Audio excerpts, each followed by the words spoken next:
रणनीती न्यूज चॅनेलला आजच सबस्क्राइब करा आणि रहा अपडेट।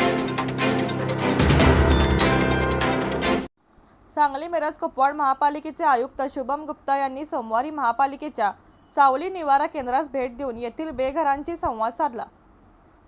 या ठिकाणी सेवा सुविधांचा आढावा घेतानाच बेघरांना कौशल्यानुसार काम देण्याची ग्वाही दिली।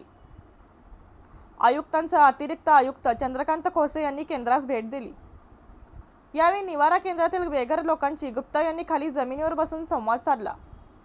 अनेक शासकीय अधिकारी बऱ्याचदा उभ्याच विभागांना भेट देतात किंवा केबिनमधील पाहुणचार घेऊन जातात। नव्या आयुक्तांनी बेघरांना जागेवरून न उठवता त्यांच्याजवळ बसून संवाद साधला। निवारा केंद्रात देण्यात येणाऱ्या सोयी सुविधांची माहिती शहर अभियान व्यवस्थापक ज्योती सरवदे यांनी दिली। बेघर केंद्रातील लाभार्थ्यांच्या हाताला काम देण्यासाठी त्यांच्याकडे असलेल्या कौशल्यानुसार त्यांना काम उपलब्ध करून देण्याची सूचना यावेळी आयुक्त शुभम गुप्ता यांनी दिली। यावेळी ज्योती सरवदे, मतीन आमीन, मुस्तफा मुजावर उपस्थित होते। रणनीती न्यूज चॅनेलला आजच सबस्क्राइब करा आणि रहा अपडेट।